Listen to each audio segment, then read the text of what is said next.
దశరథ జనకుల ముఖాల్లో సంతోషం, అందరి కళ్ళల్లో ఆనందం. అప్పుడు జనకుడు సీత కుడి చేతిని రాముని చేతిలో ఉంచి కన్నీటి తెరలు మసకలు వేయగా, రామభద్ర, ఈమెయే సీత, నా కుమార్తె.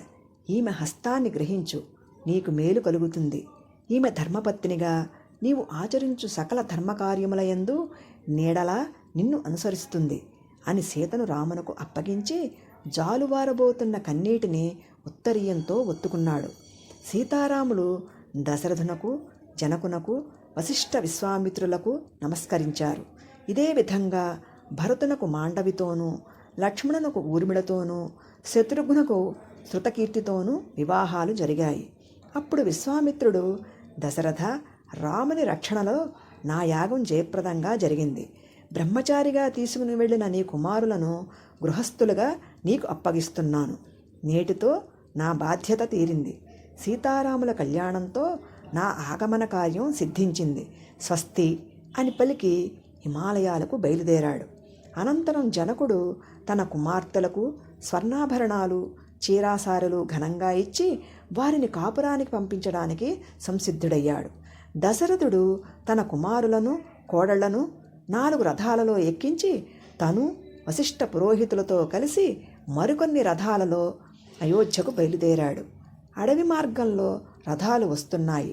రథాలలో పెళ్లివారంతా సంతోషంగా ఉన్నారు. రథాల ముందు అసిగదళం, వెనుక సైనిక దళం వస్తోంది. ఇంతలో భూమి కంపించింది. అందరి ముఖాల్లో ఆందోళన.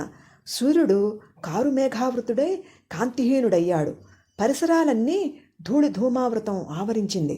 వాతావరణం అంతా జంతువుల రోదనధ్వనులతో, పక్షుల ఆర్తనాదాలతో నిండిపోయింది. ప్రకృతిలోని ఆ దుశ్శకునాలను చూసి దశరథుడు ఆందోళనగా, గురుదేవా, ఏమిటి అకారణ ఉత్పాతాలు అని అడిగాడు. దశరథ, దుశ్శకనాలతో పాటు శుభసూచనలు కూడా గోచరిస్తున్నాయి. ఏదో మహావిపత్తు రాబోయి తొలగిపోతుంది.